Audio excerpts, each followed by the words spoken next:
తెలంగాణకు వేల కోట్లు పెట్టుబడులు వస్తున్నాయని సీఎం రేవంత్ రెడ్డి చెబుతున్నదంతా తప్పుడు ప్రచారమని కుత్బుల్లాపూర్ ఎమ్మెల్యే కేపీ వివేకానంద విమర్శించారు. గతంలో అమెరికా దావోస్ పర్యటనల సందర్భంగా పెట్టుబడులు వస్తున్నాయంటూ ఊదరగొట్టిన రేవంత్ రెడ్డి ఇప్పుడు సింగపూర్కు నాటకాలని తెరలేపారని ధ్వజమెత్తారు. కేసీఆర్ హయాంలో ఒప్పందం చేసుకున్న కంపెనీలతో రేవంత్ మళ్లీ ఒప్పందాలు చేసుకోవడం విడ్డూరమని ఎద్దేవా చేశారు. ముఖ్యమంత్రిగా గుర్తింపు కోసమే రేవంత్ రెడ్డి విదేశీ పర్యటనలకు వెళ్తున్నారని విమర్శించారు. తెలంగాణ భవన్లో బీఆర్ఎస్ ఎమ్మెల్యే వివేకానంద విలేకరులతో మాట్లాడారు. పరిపాలన అందించాలా, ప్రజలు తమకు అవకాశం ఇచ్చారు, నిలబెట్టుకోవాలనే ప్రయత్నం ఎప్పుడు కూడా కనపడలేదు. మరి వారి ఒక్కటి మాటలో చెప్పాలంటే రేవంత్ రెడ్డి గారి కాంగ్రెస్ ప్రభుత్వం వ్యవహారం ఏ రకంగా ఉందంటే మరి పులిని చూసి నక్క వాతలు పెట్టుకునే రకంగా వారికి వ్యవహార శీలి కనపడతా ఉంది. వారి వ్యవహారం అంతా కూడా మేము బాగా చేస్తున్నామని చెప్పి ప్రజలకు నిరూపించే ప్రయత్నం చేస్తున్నారు. చేయట్లేదు కానీ ఏమి చేయట్లేదు కానీ ప్రచారం చేస్తూ మరి మేము పెద్దవాళ్ళం బాగా చేస్తున్నాం, ప్రజలకి బ్రహ్మాండంగా చేస్తున్నామని చెప్పి, గతంలో ఏమి జరగలేదని చెప్పి మేమే అన్నీ చేస్తున్నామని చెప్పి ప్రజలను నమ్మించి మరొకసారి మోసం చేసే ప్రయత్నం చేస్తూ ఉన్నారు. అంటే ఒకటే సుస్పష్టంగా ప్రజలందరూ అర్థం చేసుకోవాల్సిన విషయం ఏంటంటే పులిని చూసి నక్క వాతలు పెట్టుకున్నట్టుంది రేవంత్ రెడ్డి గారి వ్యవహారం. ఎందుకంటే గత సంవత్సరం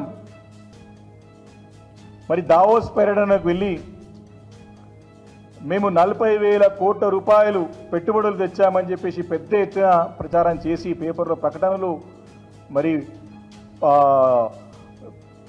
పేడ్ ఆర్టికల్స్ అడ్వర్టైజ్మెంట్స్ పెద్ద ఎత్తున చేసి మరి ప్రజలను నమ్మించే ప్రయత్నం చేశారు. కాంగ్రెస్ పార్టీకి వెన్నుతో పెట్టిన విద్య ఏంటంటే ప్రజలను వంచడం, ప్రజలను మోసం చేయడం, ప్రజలను దగా చేయడం కాంగ్రెస్ పార్టీకి రేవంత్ రెడ్డి గారు ముఖ్యంగా వెన్నెతో పెట్టిన విద్య.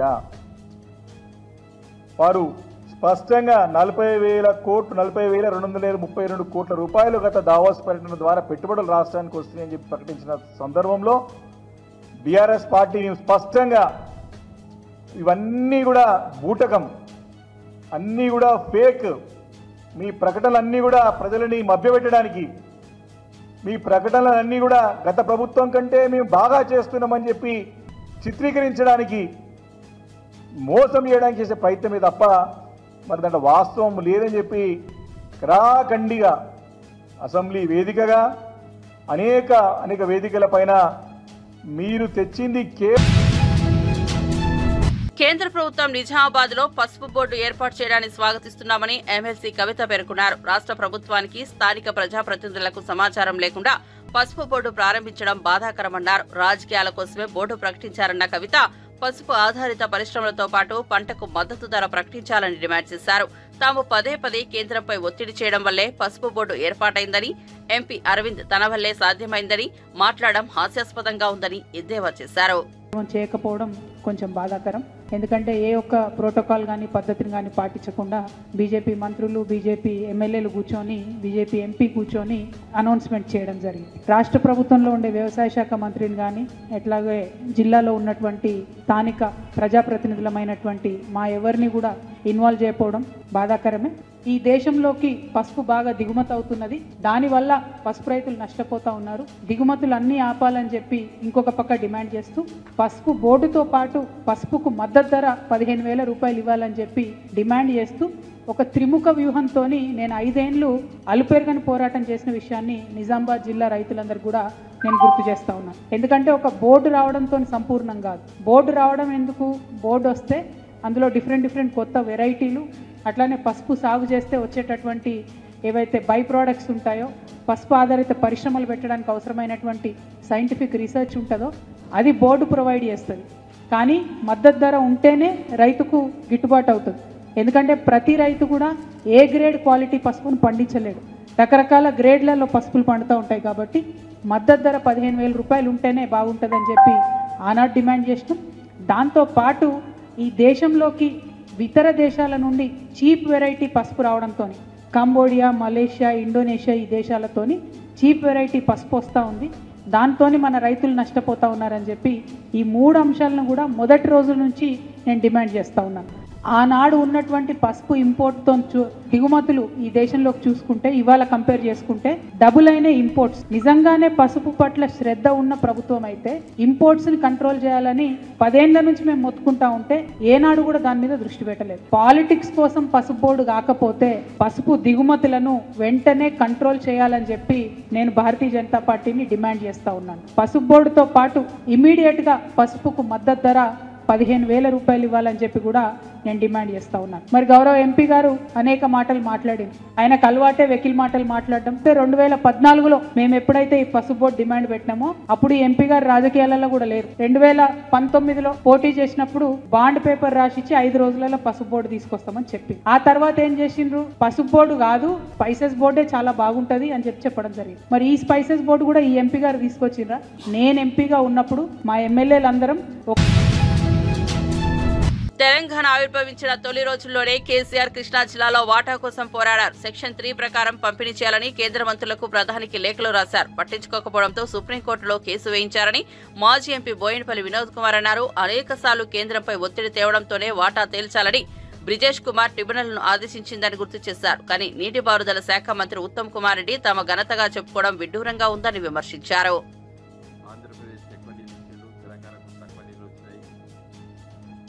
తర్వాత section 3 inter state water dispute act కింద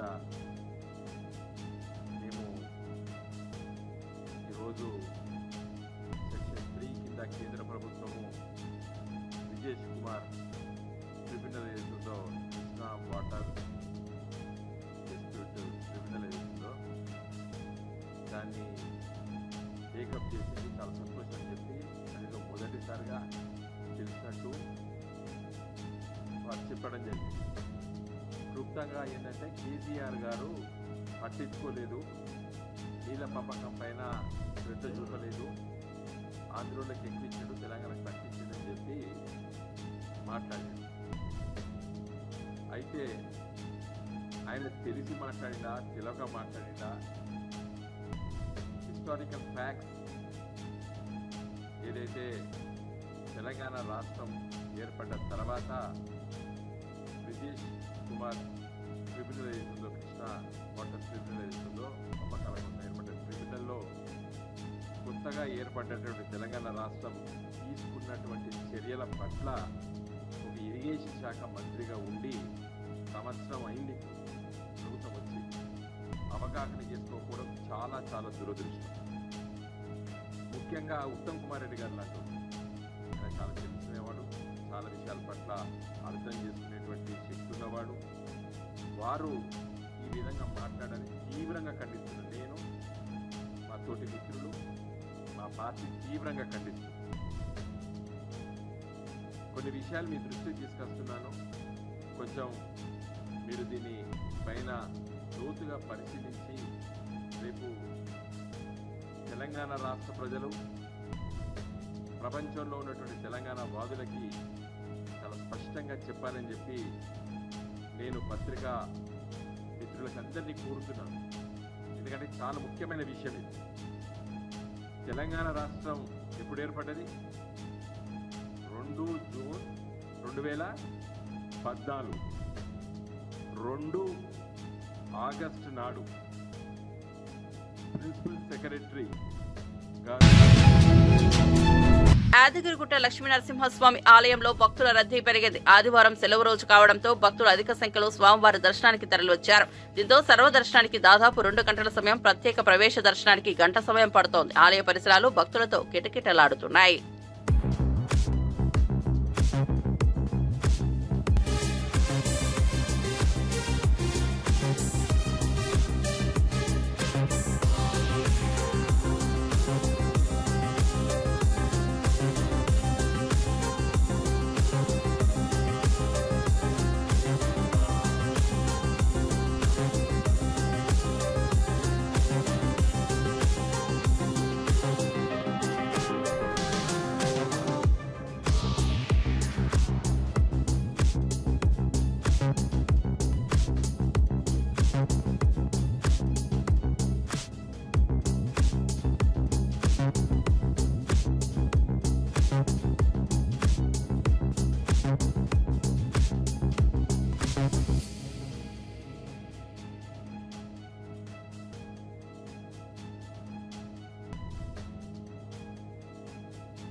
సిద్దిపేట జిల్లాలోని ప్రముఖ పుణ్యక్షేత్రం కొమరవెల్లి మల్లికార్జున స్వామి జాతర ఘనంగా ప్రారంభమైంది. సంక్రాంతి తర్వాత వచ్చిన తొలి ఆదివారం కావడంతో భారీగా భక్తులు తరలివచ్చి మల్లన్నను దర్శించుకుంటున్నారు.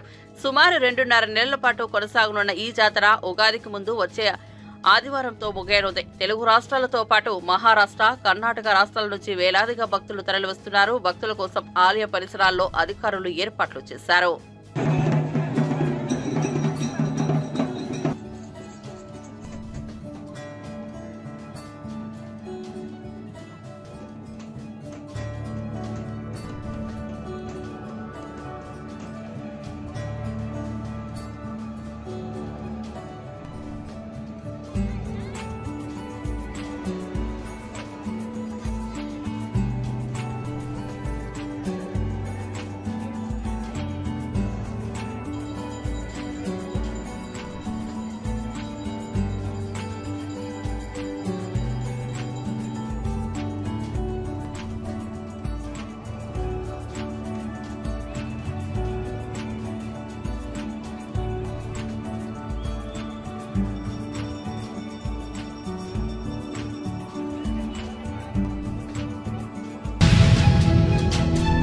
తిరుమల శ్రీవారిని సంక్రాంతికి వస్తున్న చిత్ర బృందం దర్శించుకుంది.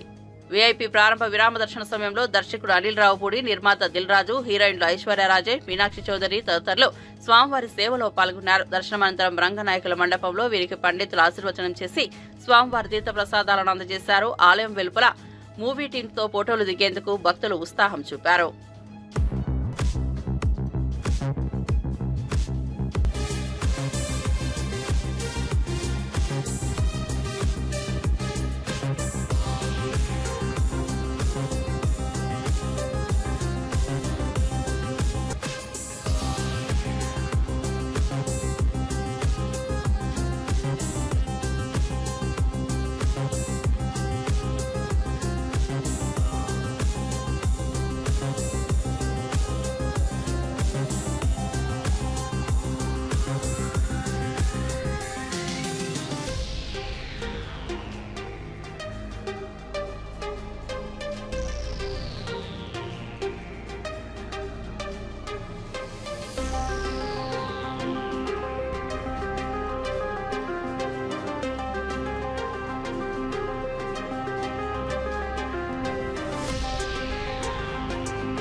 సినీ నటి మీనాక్షి చౌదరి విజయవాడలో సందడి చేశారు. విజయవాడ ఎంజీ రోడ్ లో ఓ సిల్వర్ జ్యువెలరీ షోరూమ్ ను మీనాక్షి చేతుల మీదుగా ప్రారంభించారు. తాను నటించిన సంక్రాంతికి వస్తున్నాం సినిమాను ఆదరించిన తెలుగు ప్రేక్షకులకు ఆమె ధన్యవాదాలు తెలిపారు. హీరోయిన్ చూడడానికి అభిమానులు భారీగా తరలివచ్చారు.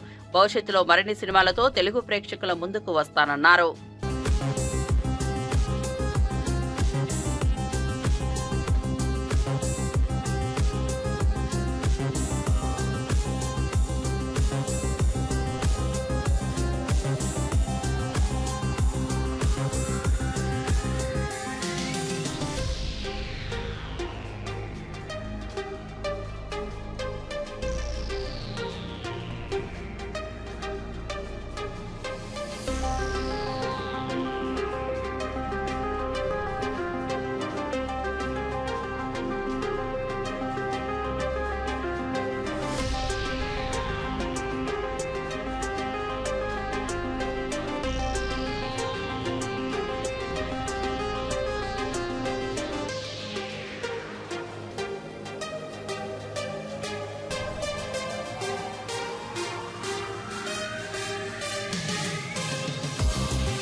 Welcome to top headlines. కేంద్ర హోంమంత్రి అమిత్ షా కృష్ణా జిల్లా గన్నవరం మండలం కొండపావులూరులో 160 కోట్లతో నూతనంగా నిర్మించిన జాతీయ విపత్తు నిర్వహణ సంస్థ ఎన్డీఆర్ఎఫ్ 10వ బెటాలియన్ కేంద్రాలను ప్రారంభించారు. ఈ సందర్భంగా ఏర్పాటు చేసిన బహిరంగ సభలో అమిత్ షా మాట్లాడుతూ ఆంధ్రప్రదేశ్ ను అన్ని విధాలా అభివృద్ధి చేసేందుకు ప్రధాని నరేంద్ర మోదీ కంకణబద్దులై ఉన్నారని వెల్లడించారు. Shri Bandi Sanjay Kumar ji, MOS home ministry, Shri Bhupathi Raju Srinivasa Varma, central इस्पात मंत्री, श्री के पवन कल्याण, उप मुख्यमंत्री आंध्र प्रदेश, श्री नारा लोकेश जी, मंत्री आंध्र प्रदेश की गृह मंत्री बहन अनीता जी, भारतीय जनता पार्टी की प्रदेश अध्यक्षा श्रीमती डी पुरंदेश्वरी जी, हमारे गृह सचिव श्री गोविंद मोहन जी, महानिर्देशक एनडीआरएफ श्री पीयूष आनंद जी और आज यहां पर उपस्थित एनडीआरएफ के सभी जवानों और प्यारे भाई और बहनों, आप सभी को नमस्कार. వేదిక మీద ఉన్నటువంటి రాష్ట్ర ముఖ్యమంత్రి వర్యులైనటువంటి నారా చంద్రబాబు నాయుడు గారికి, ఉప ముఖ్యమంత్రి వర్యులు పవన్ కళ్యాణ్ గారికి, వేదిక మీద ఉన్నటువంటి ప్రతి ఒక్క విశిష్ట అతిథికి పేరు పేరున వారి పేరు ఉటంకించారు. వారందరికీ, వారితో పాటుగా ఇక్కడ ఉన్నటువంటి ఎన్డీఆర్ఎఫ్ సోదర సోదరి మండలికి అందరికీ కూడా వారి నమస్కారాలు తెలియజేస్తున్నారు. मित्रों, आज यहाँ पर 3 कार्यक्रम एक साथ है. आज के ही दिन एनडीआरएफ की स्थापना हुई थी. आज एनडीआरएफ का 20वां स्थापना दिन है. ఈ రోజు ఇక్కడ మనం 3 కార్యక్రమాలు నిర్వహించుకుంటున్నాము. ఇవాళే ఎన్డీఆర్ఎఫ్ కి సంబంధించినటువంటి 20వ వార్షికోత్సవాన్ని ఇక్కడ ముందుగా మనం అందరం కూడా నిర్వహించుకుంటున్నాము. दूसरा, national institute of disaster management NIDM का दक्षिण भारत के सभी राज्य और केंद्र शासित प्रदेशों के परिसर का आज यहाँ पर उद्घाटन किया गया. అదే విధంగా national institute of disaster management NIDM కి సంబంధించినటువంటి, అంటే దక్షిణ భారతదేశంలో ఉన్నటువంటి ఎక్కడ ఏ విపత్తు వచ్చినా మొదట గుర్తొచ్చేది ఎన్డీఆర్ఎఫ్ అని ఏపీ ముఖ్యమంత్రి చంద్రబాబు అన్నారు. ఉమ్మడి కృష్ణా జిల్లా కొండపావులూరులో ఎన్డీఆర్ఎఫ్ 20వ వ్యవస్థాపక దినోత్సవ కార్యక్రమంలో కేంద్ర హోంమంత్రి అమిత్ షాతో కలిసి సీఎం చంద్రబాబు కూడా పాల్గొన్నారు. ఎన్డీఆర్ఎఫ్ 10వ బెటాలియన్ NIDM సౌత్ క్యాంపస్ భవనాలను అమిత్ షాతో కలిసి ప్రారంభించిన అనంతరం ప్రసంగించారు. ఈ సందర్భంగా ఆయన ఎన్డీఆర్ఎఫ్ సేవలను కొనియాడారు. వరదలు, అగ్ని ప్రమాదాలు, అడవుల దహనం, భూకంపాలు వంటి విపత్తుల సమయంలో ఎన్డీఆర్ఎఫ్ రక్షణ చర్యలతో వాటిని సమర్థవంతంగా ఎదుర్కొంటుందని అన్నారు. ఇతర అధికారులు, ఎన్డీఆర్ఎఫ్ 10వ బెటాలియన్ దళ సభ్యులందరికీ పేరు పేరున మనస్ఫూర్తిగా నమస్కారాలు, అభినందనలు, శుభాభినందనలు. ఈరోజు మనందరం చూస్తే సౌత్ ఇండియాకు 5 రాష్ట్రాలకి, యూనియన్ టెరిటరీస్ అన్నింటి కూడా ట్రైనింగ్ ఇచ్చేట్టుగా ఎన్డీఆర్ఎఫ్ ఇక్కడ పెట్టాం. NIDM కూడా ఇక్కడనే క్యాంపస్ 2 కూడా, ఒకటి ఇనాగరేషన్ చేసుకున్నాం, ఒకటి 20వ రైజింగ్ డే సందర్భంగా ఇక్కడ మనం సమావేశమయ్యాం. మీ అందరికి కూడా 20వ రైజింగ్ డే సందర్భంగా మనస్ఫూర్తిగా ఆంధ్రప్రదేశ్ రాష్ట్ర ప్రభుత్వం తరఫున శుభాకాంక్షలు తెలియజేస్తున్నాను. ఆనాడు ఎన్డీఆర్ఎఫ్ పెట్టాలని బైఫర్కేషన్లో పెట్టడం, దాన్ని ఫాలో అప్ చేసినప్పుడు 2014లో ఎన్డీఏ ప్రభుత్వం ఆనాటి మంత్రి, హోమ్ మినిస్టర్ అయినటువంటి రాజ్నాథ్ సింగ్ గారి చేతుల మీదుగా ఫౌండేషన్ చేసుకున్నాం. అదే మరి national institute of disaster management campus కి అయితే 2018 అప్పటి ఉపరాష్ట్రపతి వెంకయ్యనాయుడు గారి చేతుల మీదుగా శంకుస్థాపన చేసుకున్నాం. ఈ రెంట్కు కూడా దగ్గర మనం చూస్తే 50 ఎకరాల భూమి ఇచ్చాం. ఈరోజు పూర్తి క్యాంపస్ పూర్తి చేసి అమిత్ షా గారి చేతుల మీదుగా ఈరోజు ఫౌండేషన్ మళ్ళా ఇనాగరేషన్ చేసుకున్నాం. దీనికి మనస్ఫూర్తిగా కేంద్ర ప్రభుత్వాన్ని అభినందిస్తున్నాను. ఆ రోజు స్టార్ట్ చేసింది కేంద్ర ప్రభుత్వం, ఎన్డీఏ ప్రభుత్వం. మళ్ళీ ఈరోజు మనం దీన్ని ఇనాగరేషన్ చేసుకోవడం కూడా వారి చేతుల ద్వారా చేసుకునే పరిస్థితికి వచ్చాం. ఎప్పుడు కూడా ఎన్డీఆర్ఎఫ్ అనేది నేను చాలా సందర్భాల్లో చూశాను. ఏ డిజాస్టర్ వచ్చినా ఫస్ట్ గుర్తొచ్చేది ఎన్డీఆర్ఎఫ్ఏ గుర్తొస్తుంది. ఏ డిపార్ట్మెంట్లో ఎప్పుడు ఎవ్వరు. కృష్ణా జిల్లా కొండపావులూరులో ఎన్డీఆర్ఎఫ్ 20వ వ్యవస్థాపక దినోత్సవ కార్యక్రమంలో AP deputy CM Pawan Kalyan కూడా పాల్గొన్నారు. ఈ సందర్భంగా ఆయన ప్రసంగించారు. ఎన్డీఆర్ఎఫ్ సిబ్బంది లక్షల మంది ప్రాణాలు కాపాడారని, ముఖ్యంగా విజయవాడ వరదల్లో ఎన్డీఆర్ఎఫ్ సేవలు మర్చిపోలేమని అన్నారు. ఎన్డీఆర్ఎఫ్ 18,000కు పైగా రెస్క్యూ ఆపరేషన్లు నిర్వహించిందని, మూగజీవాల ప్రాణాలను కూడా రక్షించిందని పవన్ కళ్యాణ్ కొనియాడారు. ఎన్డీఆర్ఎఫ్ ఎన్ఐడిఎం ప్రాజెక్టులకు భూమి కేటాయించిన సీఎం చంద్రబాబుకు ధన్యవాదాలు తెలుపుకుంటున్నానని పేర్కొన్నారు. ప్రతి ఒక్కరికి పేరు పేరున ధన్యవాదాలు తెలియజేస్తా ఉన్నాం. ఇప్పుడు దాకా మన నేషనల్ డిజాస్టర్ ఫోర్స్ ఇది దాదాపు 1,58,700 మంది ప్రజల ప్రాణాలని కాపాడారు. 8,62,084 మంది ప్రజలను సురక్షిత ప్రాంతాలకి తరలించడంలో సేవలు అందించారు. చనిపోతే మన వాళ్ళని చూసుకుంటామో లేదో అనే ఇలాంటి ప్రమాదాల్లో, అలాంటి పరిస్థితుల్లో దాదాపు కడసారిగా చూసుకునేలాగా 7,465 మంది చనిపోయిన మృతదేహాలు వారి కుటుంబ సభ్యులకి చేరవేసి వారి ఆత్మకి, వారి కుటుంబ సభ్యులకి ఒక శాంతిని కలుగజేశారు. కేవలం ఇది మనుషులకే కాదు, దాదాపు అంటే ప్రధానమంత్రి గారు ప్రత్యేకించి చెప్పేది వసుదైక కుటుంబకం అని చెప్తారు. ఈ సృష్టిలో మనుషులతో పాటు జంతు జీవాలు కూడా, క్రిమి కీటకాలు కూడా చాలా మనం అన్నిటి కలిపితేనే అని చెప్తూ ఉంటారు. అట్లాగే దాంట్లో భాగంగానే దాదాపు 19,368 మూగజీవాలని రక్షించగలిగారు. మనస్ఫూర్తిగా దానికి ధన్యవాదాలు.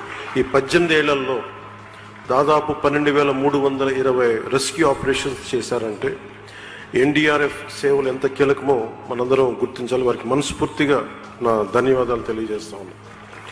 అలాగే మన విశాఖపట్నంలో 2020లో జరిగిన ఎల్జీ పాలిమర్స్ గ్యాస్ లీకేజ్ కానీ, 2022లో అనకాపల్లి అచ్యుతాపురంలో జరిగిన అమ్మోనియా గ్యాస్ లీకేజ్ కానీ, మొన్నటికి మొన్న విజయవాడలో వచ్చిన వరదల సమయంలో ఎన్డీఆర్ఎఫ్ అందించిన సేవలు మనందరికీ తెలుసు. వారికి ప్రత్యేకించి చాలా ధన్యవాదాలు తెలియజేస్తా ఉన్నాం. జపాన్లో కానీ, నెదర్లాండ్స్లో కానీ, ప్రత్యేకించి ముఖ్యంగా Japan is one of the advanced earthquake warning systems in the world, coupled with strict building regulations. And also Netherlands, known for its battle against water, has developed innovative solutions like Room for the River project to manage floods. In the same manner, Honorable Prime Minister, 5 days back on January 14th, Prime Minister launched a mission Mausam, which aims to transform India into a climate-smart nation. India, with its diverse climatic and geographic